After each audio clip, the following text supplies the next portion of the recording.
Olá pessoal, aqui é Newton Gomes da CPA Informações Empresariais.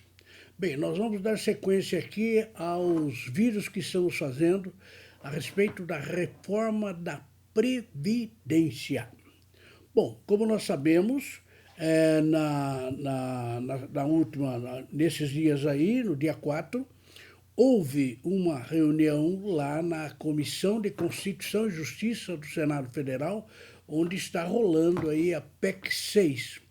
Lembrar que a proposta de emenda constitucional número 6 da Previdência, ela já tramitou na Câmara dos Deputados e foi aprovada lá em 2 turnos e agora foi remetida para o Senado e ela começa a tramitar no Senado. Bom, houve a primeira reunião, né? E o problema é o seguinte: o texto que foi aprovado na Câmara dos Deputados, né, aquela famosa sessão lá de deu 379 votos favoráveis, etc. Tal, aquele texto ele começa a tramitar no Senado, só que ele não pode sofrer nenhuma alteração. Se houver uma alteração de vírgula, de palavra, alguma coisa, o que vai acontecer? O projeto tem que voltar para a Câmara dos Deputados e aí vai atrasar mais, né? Então, houve um acordo entre os líderes de todos os partidos no sentido de aprovar a PEC 6 lá no Senado sem nenhuma alteração. Só que o problema é o seguinte: existem assuntos e temas que têm que ser tratados, né? Então, o que ficou combinado? Olha, vamos aprovar esse texto sem nenhuma alteração e depois nós fazemos o que se convencionou chamar de PEC paralela, isto é, uma proposta de emenda constitucional que ela vai correr paralelamente, né? Inclusive essa PEC paralela, o relator lá no Senado, que é o senador Tasso Gereissati, ele já fez o seu relatório, já fez o texto da PEC paralela. A PEC paralela foi, inclusive, já protocolada lá no Senado e recebeu o número 133 de 2019. Né? Então, o que nós temos na situação? Temos a PEC número 6, aprovada na Câmara e aí rodando no Senado, e temos a PEC 133, que é a tal PEC paralela, que ela é totalmente nova. É importante o seguinte: a PEC número 6, como já foi aprovada na Câmara, se ela for aprovada no Senado em 2 turnos de votação, aquela história de 3/5, votos favoráveis, etc., aí ela vai à promulgação, ela será promulgada. Como não houve alteração nenhuma e o texto foi aprovado em 2 sessões, é isso que vai acontecer nos próximos dias aí. Agora, a PEC paralela, ela não existia lá na Câmara, ela começou aqui no Senado. Então, quando ela for aprovada, se é que ela venha a ser aprovada, a PEC paralela, isto é, a PEC 133, ela tem que ir para a Câmara, porque nunca passou lá. Então, tem que ser aprovada lá também, né? Muito bem, então, a agência Senado, que é a agência que faz lá os textos, a publicidade, ela editou um documento interessante que são os pontos sugeridos pelo relator, pelo senador Tasso Gereissati. Ao todo são 13 pontos, né? Esses 13 pontos, eles já estão no texto da PEC paralela, isto é, da PEC 133, e agora vai começar a tramitar no Senado. Bom, o que eu queria destacar, claro, muito rapidamente, que são muitos pontos, destacar cada um dos pontos que deve constar, que já consta lá do texto, e vai ser discutido e eventualmente aprovado lá pelos senadores nos dias seguintes. Muito bem, então vamos dar uma lida rapidinha nesse documento da PEC paralela, que são os pontos sugeridos pelo relator, são ao todo 13, tá? Muito bem, falemos do primeiro. O primeiro ponto, estados e municípios. Bom, essa novela a gente já sabe, né? Os estados e municípios já estavam incluídos na versão original. Lá na Câmara, os estados e municípios foram excluídos da reforma da Previdência. Ora, como foram excluídos, ficaram de fora. Só ficou a União. Mas os estados e municípios, muitos deles, estão falidos e não vão conseguir administrar essa história da Previdência aí dos seus funcionários, etc. Né? Então, o que aconteceu? Eles acabaram fazendo um acordo geral, os líderes de todos os partidos, e os estados e municípios eles vão entrar, né? Nunca estiveram. Estava na versão original, mas não estiveram. Mas eles acabaram ficando de fora.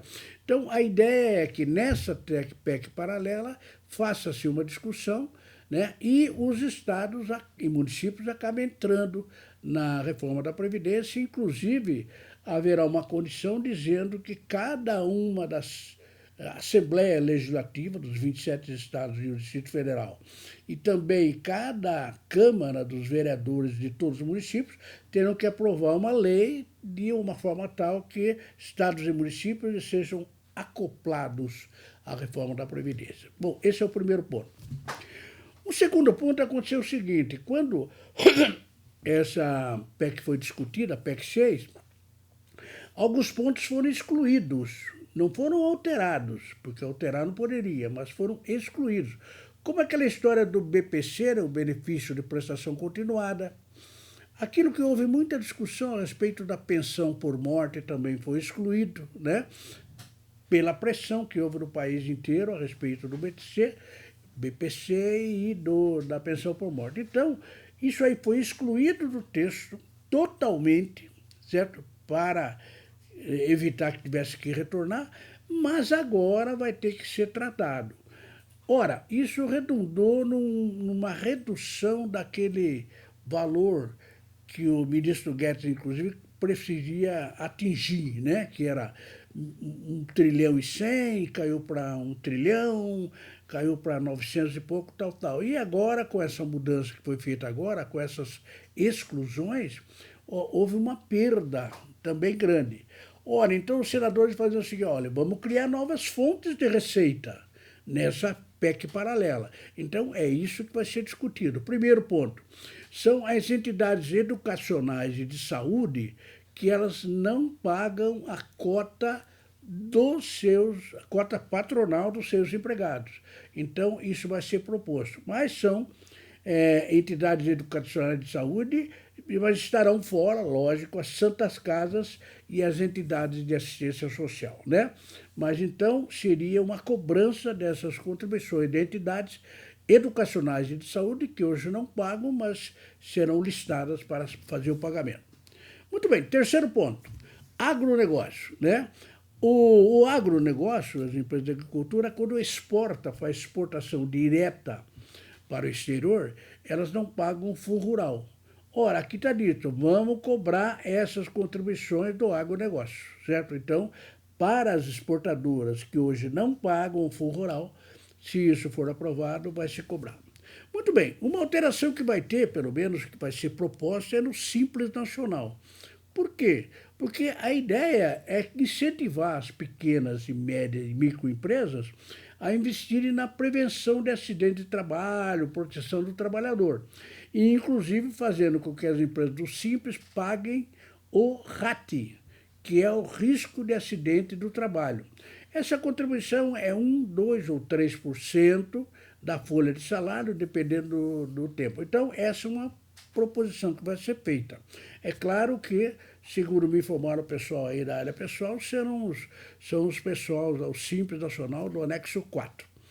Muito bem, vamos para o quinto ponto, que é a pobreza infantil, né? Inclusão na Seguridade de benefício destinado à criança vivendo em situação de pobreza. Não está previsto lá, e quer dizer... Bom, pensão por morte, né? A pensão por morte, a ideia é fazer uma cota dobrada de 20% na pensão por morte para os dependentes de até 18 anos de idade. Bem, a sétimo ponto é dependente com deficiência, né? Possibilidade de acúmulo de pensões quando existir dependente com deficiência intelectual, mental ou grave.